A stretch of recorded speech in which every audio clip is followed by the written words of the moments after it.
afternoon, class. Today, I'd like to talk about the Assyrians and the Persians.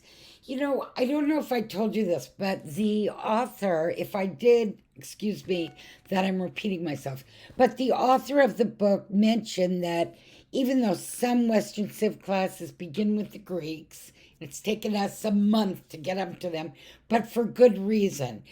We learned in these 2 months, talking about the background, how the Greeks got where they got, which we'll talk about towards the middle of the week, which is chapter 3. And then we're going to be going a little bit faster because now I think you've got the background. I believe, and the professor Symes and Cole believe, that it's good to go through this because you learn that the origin of Western civilization is not just, old white people. It is actually very diverse. And two more communities we're going to discuss today. One is called the Assyrian Empire, and the other is called the Persian Empire. Um, and before we go into them, let's just review where we came from, and it'll start to come together for you in a second. We talked about the Hebrew kingdom, its unity. We went through the kingdoms of Samuel, Saul, David, and Solomon. And we know that by the time Solomon died, 937, the two kingdoms and the unified kingdom were at each other's throats, falling apart. The two tribes down south and the 10 tribes up north really were divided. Their wealth was diminishing after Solomon died, and that is where we're at. So let's look at Assyria for a minute, and you'll see how that relates to the Hebrew kingdom in 1 second. Okay, remember we talked about the Assyrians, Sargon, the unbelievable civilization that they had had. And now we're going to see that there's what we call a neo, meaning new, Neo, Assyrian Empire. It evolved after the Sea People, who had even arrived in Assyria, and they had struggled to survive. The first ruler after the Sea Peoples arrived from 883 to 859 BCE is this guy named Asurnasirpal II. He really gathered the Assyrian army and the people together, and he fought to really perfect the army, the military, and to make Assyria powerful again. In 744, you could read who took over, but another man who wasn't as rough and savage as Asurnasirpal II. His name is Tiglath-Pileser, and he again was a transition figure to Sargon II. Why did this leader take on the name of Sargon? Because everybody in Assyria admired the first king Sargon. So Sargon II, who lived from 722 to 705 BCE, of course, he claimed he descended from Akkad. And what's interesting about him, as your book tells you, is that Sargon II used history by calling on the people's memories of Sargon I and how generous he was and what a great leader he was to manipulate the people again. Now that's interesting. In some way, therefore, he is calling on history. He uses history as a political tool. He extends the boundaries of the empire, so he was definitely trying to build an empire, and he went all the way into Western Iran, into the Mediterranean, and into parts of Egypt. He went into the Hebrew kingdom of Israel, and he destroys it in Elam. And he begins to also, the kingdom of Israel was, of course, the northern kingdom, and he also subjugates the kingdom of Judah, the southern kingdom, in 722. Now, I just want to say a few things, just hold those thoughts.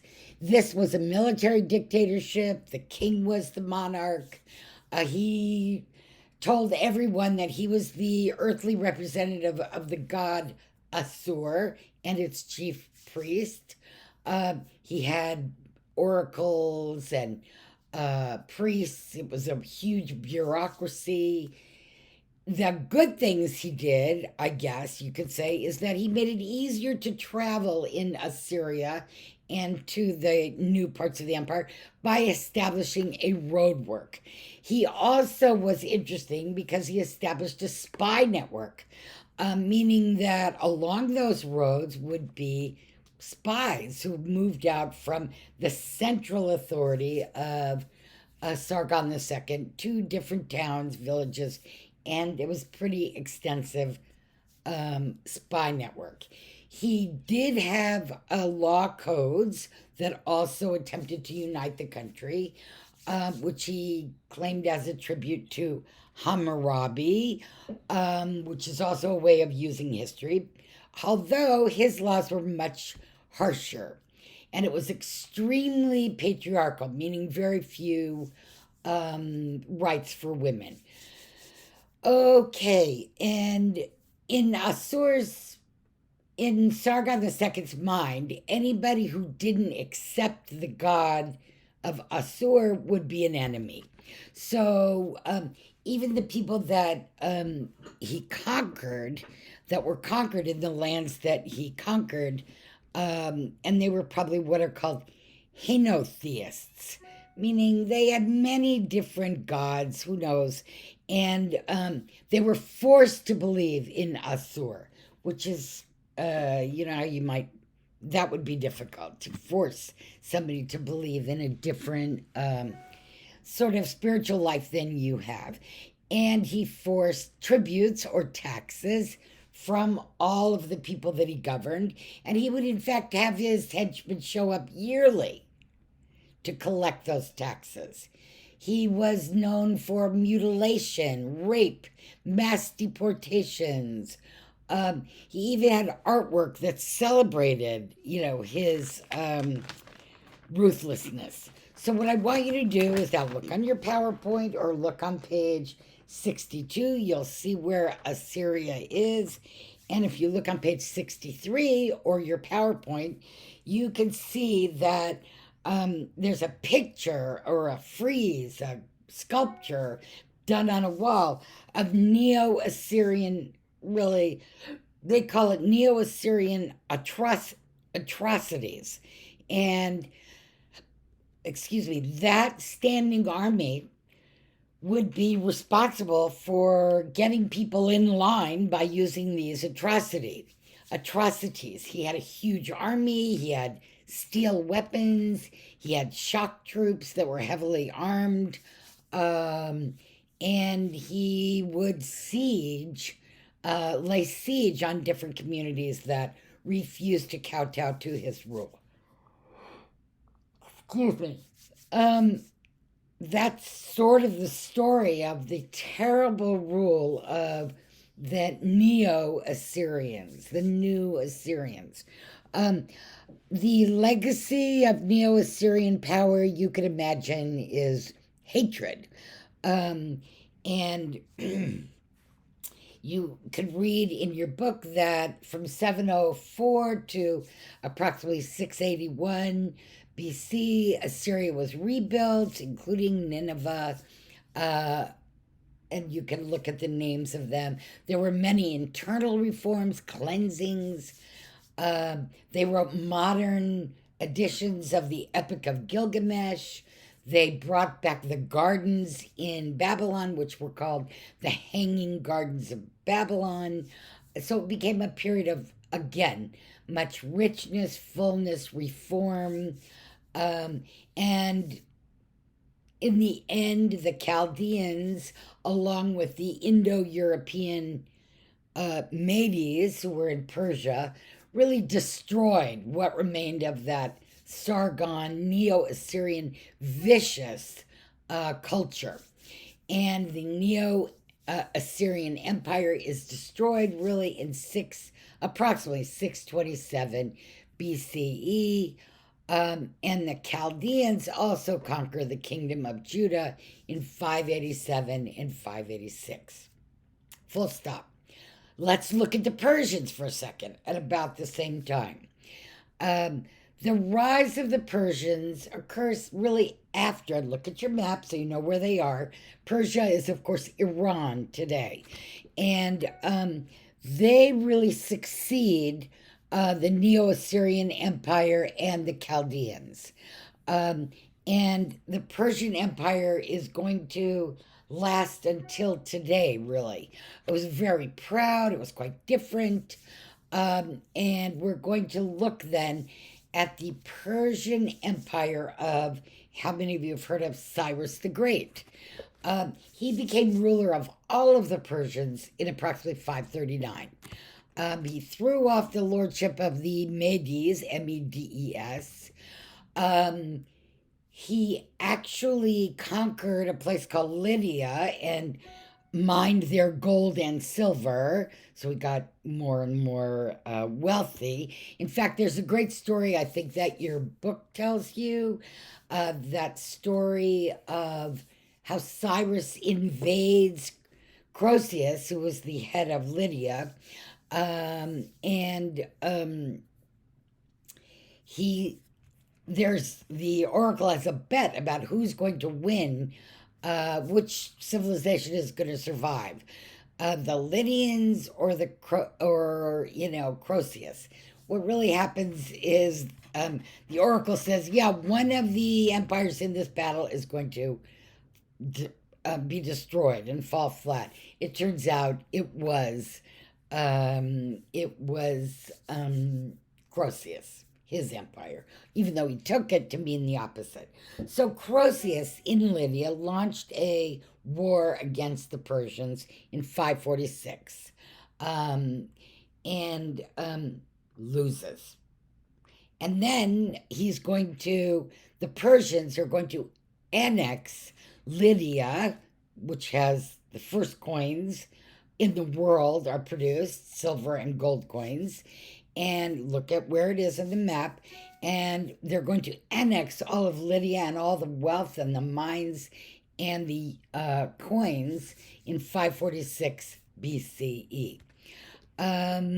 Cyrus, who becomes the Cyrus the Great, the king of Persia, he is going to invade Mesopotamia, including Babylon.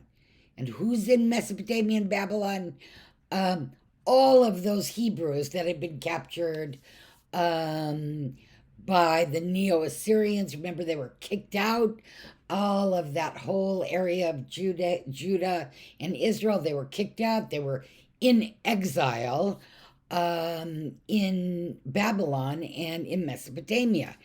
And Cyrus, when he gets there, is going to have tremendously enlightened policies. Considerable, he's going to encourage the Persians, unlike the Mesopotamians, to follow their, have self-determination.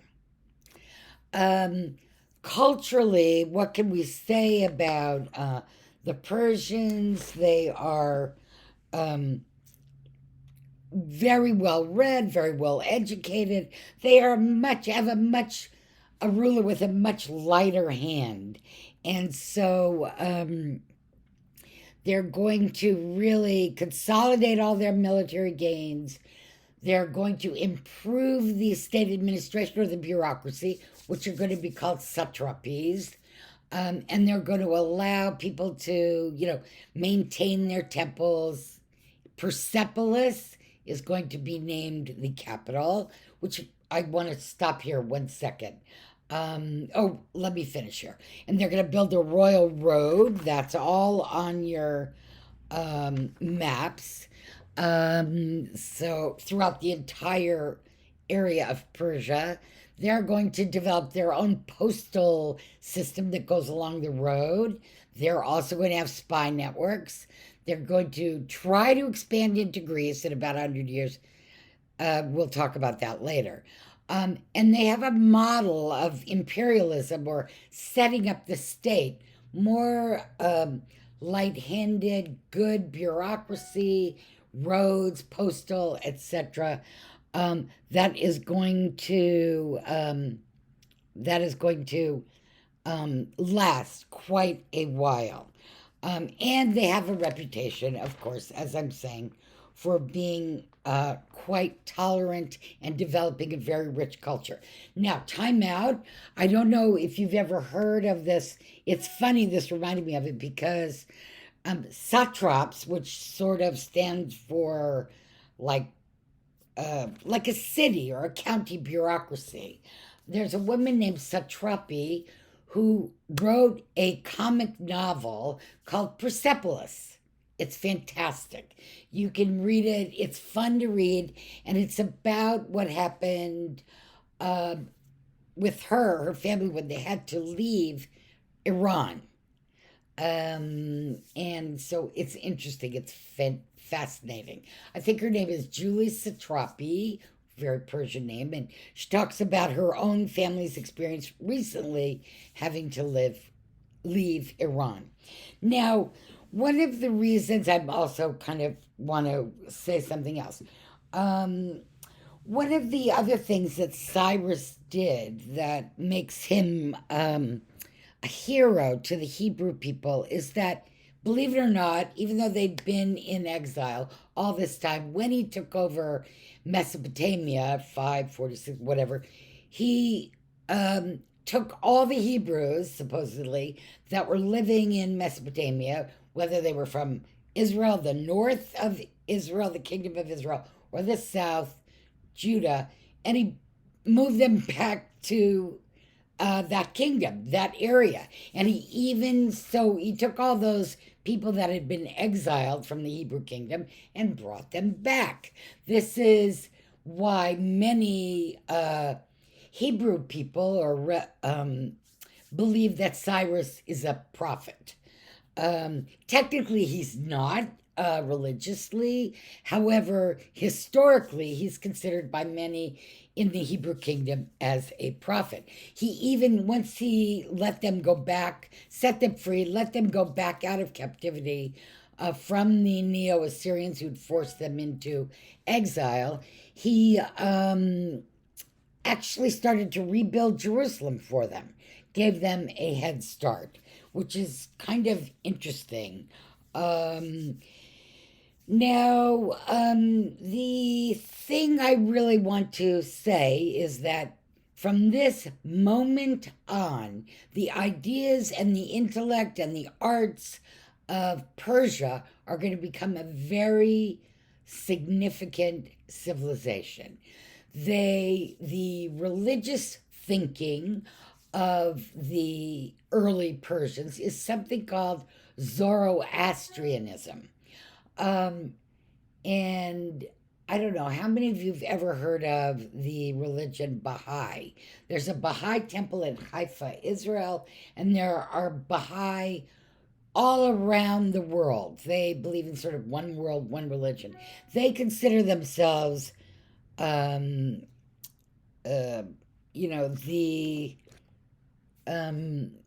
legacy of Zoroastrianism. Now, Zoroastrianism, I want to talk about for one moment because it helps us understand monotheism, which we'll end the chapter with today. The earliest faith in Iran or in Persia is this thing called Zoroastrianism. It's a universal, they believed it was a universal faith. And the individual in charge of it was somebody called Zarathustra. And he wanted really to get rid of all the superstition with local religions and local gods. He wanted to get rid of all that. He wanted to get rid of, so what can we say, polytheism, the belief in many gods. Wanted to get rid of animal sacrifices. Wanted to get rid of the belief in magic. So he created this idea for most Persians called Ahura Mazda, which means, and it's all in your book, the wise Lord. Um, he thought that Ahura Mazda stood for light, truth, and righteousness. There was an evil to the wise Lord, to Ahura Mazda, which was like they call it a counter deity, Ahriman. But in this belief of Zoroastrianism,